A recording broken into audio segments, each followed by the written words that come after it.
morning, William Penn. My name is Xavier Bain. And I'm Malachi Barner. It's Wednesday and time for a midweek look at what's happening at William Penn. That's right. But before we start, we want to talk about today, September 11th. 23 years ago, America was a victim of terrorist attack in New York City, Washington, D.C., and Pennsylvania. Planes were hijacked by terrorists and targeted the World Trade Center in New York and the Pentagon in Washington, D.C., leading to almost 3,000 innocent lives being lost. For many faculty here at William Penn, they were all young adults and had vivid memories of that day, and here's their stories. I was 19 years old. I was a freshman in college, and I remember that I had just gotten up and I was going down to the first floor to meet my two friends because we'd always get breakfast, then we go to our first class. And when I got to their room, they had the news on, and it said that, a plane had struck Tower 1. The morning of 9/11, I was a second grader, and I was in Miss Forsman's class at a school in Dover. I remember it started just like any other normal second grade day. I remember one day, at one point she brought us over to the rug and we could tell something was different. It wasn't something that we'd normally done. So I was in 8th grade and we were going through our normal day, going to classes. And I remember walking into my English class and the teacher had the news on the little TV in the room back in the day when we had that. Nobody knew a thing. So we went to our next class and the professor came in and said, everybody go back to your dorm rooms. Just, it's not the day for us to have class. Me and my buddies, we kind of like regrouped and we got like 10 people together. I had a car, he had a car, and we had another car, and we loaded it up with people and we drove to the nearest blood bank because we knew it was an emergency. There was another plane, Flight 93, where the passengers fought back and were able to take the plane back, and it ultimately crash landed in a town called Shanksville in Pennsylvania, and that is actually where my grandparents live. It's a very small farm town with not a lot of residents, so that was actually had a big impact on my family. We went out the week after to visit the memorial site, and even though I was only in second grade, it's a big flashbulb memory for me, something I remember very clearly. And we got there, and we got in, we got out. We donated blood. We were in and out in like an hour and 10 minutes. When we left, the line for the blood bank was literally stretching outside into the parking lot and wrapped around it. The morning was a regular morning. I worked on Long Island at the time. Went into work, went into the office building. We worked on the 15th floor on Long Island. And then someone said, hey, there's smoke coming out of one of the Twin Towers. We went to the window to look at it. Saw the smoke coming out, wondering what's going on. Saw the second plane hit the towers, called the boss in Texas and saying, hey, we got to get out of here. We're the highest building on Long Island. So we left and ran home, watched the TV, and couldn't believe the events that day. 23 years later, the memory of the attack is still fresh in people's minds as we continue to remember the lives lost and the tragedy of that day. 343 of those lives lost were first responders who made the heroic sacrifice of trying to get to the top floors to save as many lives as possible. We will now pause for a moment of silence as we remember all the lives lost on that day.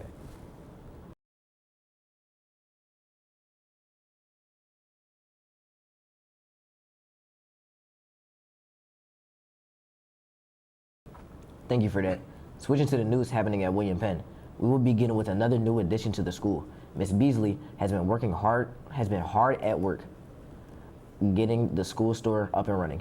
Not only will it provide students and families a place to get colonial gear, but also help students run a business. Jackson Bogart has the story. William Penn's school store will be opening soon in the main lobby for students and families to get colonial gear. However, the school is more than just a way for people to get colonial gear.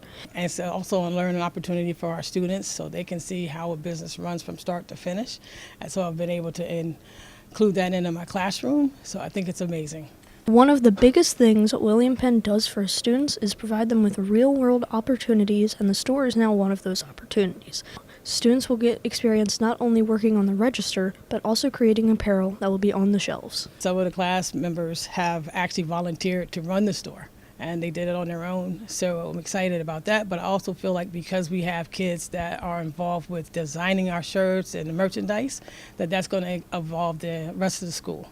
Currently, a set schedule for operation isn't available, but Ms. Beasley was working out some time for students to come shop. Students will start receiving opportunities to visit and get gear during their MTSS periods. Meanwhile, Ms. Beasley is grateful for this opportunity to come to life and always looking for help as well. I would like to say thank you to all of the staff and the students, everybody that's been involved with the creation or recreation of the school store. It's something that we've been really working on or trying to get involved with over the last few years. So I just want to say thank you, but that this school store is built by us and for us. So I would like everybody to just think of it that way. If you have ideas or you want to design something, just let me know. Reporting for Penn News, Jackson Bogart. Thanks, Jackson. Attention class of 2025. The senior class committee will soon be holding elections for senior class president, vice president, secretary, and historian. If you are interested in applying for a position, applications are available in N103 or the N1 Staff Center. The senior class committee meeting is today at 2 p.m. in N103. If you are unable to attend, please see Ms. Coulter or Ms. Mathena. You will need your own transportation after the meeting. This week has been one of the best so far this year. The sun is shining and the temperatures have been just right, but the mornings have been a little bit chilly. Will the weekend be the same, or are we in for a deep freeze? John McNally joins us out in front with the weather forecast. Welcome back to Penn News. This is John McNally, back at it. The weather would be 83 degrees. Lowest will be 52. Then tomorrow be the same thing. Friday, it will be 83 with the lowest being 60. Thanks for that. Switching to sports. The fall sports season is off and running. Over the weekend, the football team welcomed Penn Wood for their home opener. Carter Lukowski has the highlights. Colonials welcome Penn Woods to Newcastle for their home opener of the season. Colonials defense making plays early on as Mark Moore gets in front of the receiver and takes the interception back in the first quarter. Fast forward to the second quarter, Colonials down 6-0. Josiah Everett launches one right into Moore's arms, and he will have no problem getting into the end zone. Colonials take a 7-6 lead. Colonials defense was relentless all day as the line gets the back before he can get back out of the end zone, and they get a safety. Colonials take a 9-6 lead. In the second half, the ground game would put the Colonials ahead permanently as Chase Foxworth finds a hole on the outside and he will go 45 yards to the house. Colonials go on to win 15-6. Reporting for Penn News, Carter Lukowski. Thanks, Carter. Meanwhile, the field hockey team will have a big game on Friday against Concord High School under the lights of University of Delaware's Rouleau Stadium. Come out and support the team. The boys soccer team will be on the road against Middletown. The girls volleyball team will welcome Newark on Friday to William Penn for an afternoon game.